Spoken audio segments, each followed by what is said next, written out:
Hola de nuevo.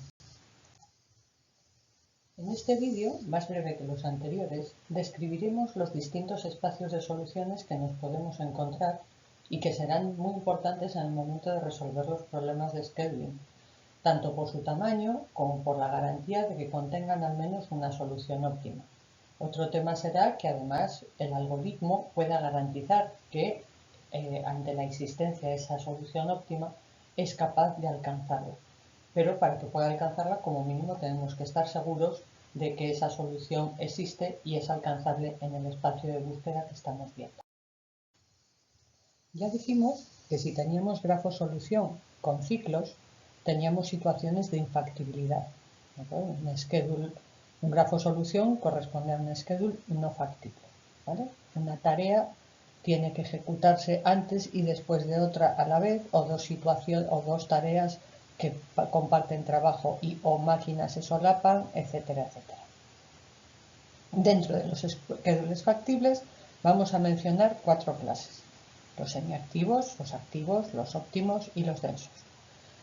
¿Qué son un schedule óptimo? Pues un schedule óptimo es aquel para el que no existe otro que pueda mejorarle. Por ejemplo, si la función objetivo es minimizar el makespan, un schedule es óptimo si su makespan es mínimo. Puede haber otros schedules con el mismo makespan, pero lo que no va a haber es ninguno que tenga un makespan más pequeño. En las siguientes diapositivas veremos las definiciones del resto de las clases y pondremos ejemplos para ilustrar lo que significa. Un schedule semiactivo, si para que una tarea pueda comenzar antes, al menos hay que cambiar el orden de planificación de dos tareas. Dicho de otra manera, que cada tarea la hemos planificado lo antes posible después de que ya han terminado todas las planificadas antes que ella con las que ella tiene alguna restricción. También puede entenderse como que no se han dejado huecos entre las planificadas antes que ella de su predecesor en trabajo y su predecesor en la máquina y ella. Si lo hubiéramos dejado, fijaos que si hubiéramos dejado un hueco entre el final del predecesor en el trabajo y del predecesor en la máquina y ella podría adelantarse sin modificar para nada el orden de planificación de las anteriores. Un schedule es activo si para que una tarea pueda comenzar antes, al menos otra debe de retrasarse. No basta con cambiar el orden de planificación, sino que además el tiempo de inicio de esa otra tiene que pasar a ser mayor. No hay huecos en la planificación, no hay huecos en las máquinas en la planificación, de forma que una tarea que se va a planificar pueda ocupar ese hueco cumpliendo las restricciones sin que el resto se muevan. ¿Vale? Es decir, que para que ella pueda adelantarse no tiene un hueco, luego hay alguna que tiene que desplazarse. Y un schedule es denso si ninguna máquina permanece ociosa teniendo una tarea para ejecutarse en ella. Dicho de otra manera, en cuanto una máquina se queda libre, si una tarea que puede ejecutarse en ella, o sea que debe ejecutarse en ella, está disponible porque la anterior en el trabajo ya finalizó, ella debe planificarse y si no, en cuanto esté, si hay una máquina libre, en cuanto una tarea que va a ejecutarse en esa máquina quede disponible, automáticamente tiene que planificarse en ella. Vamos a ilustrar estos conceptos con gráficos de Gantt porque fijaos que aquí si se habla de tiempos de inicio no tiene sentido plantearse grafos disyuntivos, porque en los grafos disyuntivos no hay tiempos, hay órdenes, ¿de acuerdo? Luego el concepto de activo semiactivo es propio de la planificación, es decir, de los tiempos de inicio y de fin de las tareas. En este gráfico se muestra un gráfico de Gantt de una solución que no es factible. Fijaos que las tareas 1 y 8, que están rodeadas por un círculo, son de la misma máquina, ambas van en la máquina 1, en la máquina naranja, y su ejecución se solapa durante el tiempo que está encerrado en el círculo. Eso no es posible, ese schedule no es factible. Ahora vemos un schedule que sí es factible. Fijaos, las tareas de los trabajos no se solapan y las tareas de la máquina tampoco. Aquí podemos ver la 4, la 1 y la 8, la 5, la 3 y la 9, o la 2, la 6 y la 7, que no se solapan.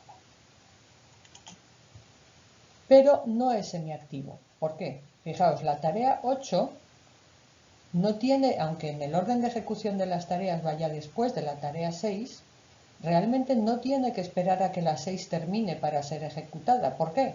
Porque la 8 y la 6 no comparten ni trabajo, la 6 es del trabajo 2 y la 8 del trabajo 3, ni máquina. La 6 va en la máquina 2 y la 8 va en la máquina 1. La 8, ¿cuándo se puede planificar? Pues se puede planificar en el máximo tiempo de fin de su anterior en el trabajo, que es la 7 que terminó en el instante 3, y su anterior en la máquina, que es la 1 que acaba en el instante 6. Luego la 8 podría haberse planificado en el 6. Fijaos que en la definición la tarea 8 puede adelantar su ejecución sin modificar para nada el orden de planificación del resto. Este schedule es semiactivo. Fijaos que ahora todas las tareas empiezan justo después del anterior en trabajo o en máquina. Sin embargo, no es activo. Fijaos, la tarea 9 podría haberse planificado entre los instantes 9 y 11 y sería compatible con su trabajo y con la tarea 3 de su máquina, que simplemente esa tarea que en principio se había planificado antes, ahora pasaría a ejecutarse después, porque se ha dejado un hueco en la planificación de la máquina 3 en el que cabría la tarea 9.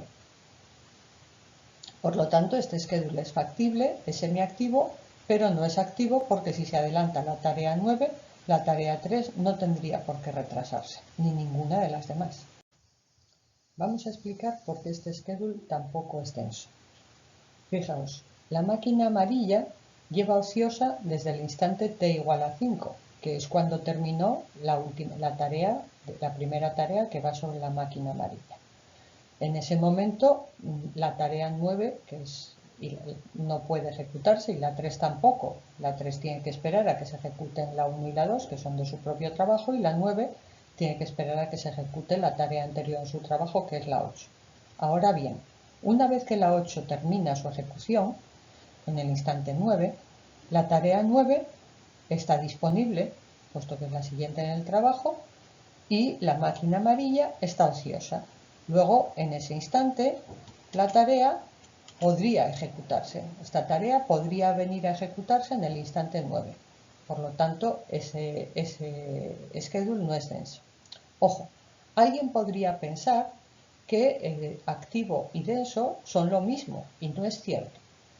Fijaos, si la tarea 2, por ejemplo, en lugar de durar 3 unidades entre el 8 y el 11, durase 2, es decir, que acabase en el instante 10, esta planificación sería activa, porque no habría un hueco en la planificación de la máquina 3 en la cual pudiera ejecutarse la tarea 9. Aquí solo habría un hueco de una unidad de tiempo en el que no cabe la tarea 9. Sin embargo, seguiría no siendo denso, puesto que en el instante 9 la máquina está ociosa y la tarea 9 estaría disponible para ser ejecutada. Fijaos que tanto en los schedules activos como en los densos, el orden de ejecución de las tareas no siempre se respeta. Es un dato que puede ayudarnos a ejecutar las tareas, pero el orden en el que finalmente se ejecutan no tiene por qué ser el que aparece en el orden de ejecución. ¿De acuerdo? Entonces, el resumen es que esto es un schedule activo, semiactivo, no activo y no denso. Pero se podría poner, ya digo, a partir de este ejemplo sería fácil, schedules que serían semiactivos, activos y no densos. Y ya para terminar, vamos a dibujar en una imagen las relaciones entre estos espacios, ¿vale? Todos los schedules semiactivos, activos, densos son factibles. Están todos dentro de los schedules factibles. Vamos a imaginar que todo lo demás, todo lo que está fuera sería lo infactible. Todos los schedules activos, que son los que aparecen aquí de color verde, claro, están dentro de los semiactivos. Todos los schedules activos son, de hecho, schedules semiactivos. Todos los schedules densos son schedules activos y por lo tanto semiactivos. Y en cuanto a los óptimos, sabemos que en el conjunto de schedules activos existe al menos un óptimo. pero no hay garantía de que en el conjunto de los schedules tensos haya un óptimo. Tampoco hay garantía de que no sea así.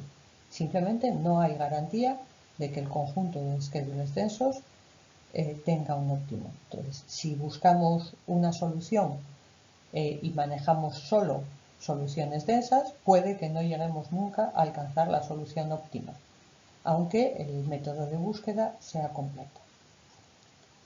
Eso no sucede si buscamos entre los espacios de schedules activos o entre los espacios de schedules semiactivos. El problema es que el tamaño del espacio de búsqueda crece mucho y es más difícil encontrar la solución óptima.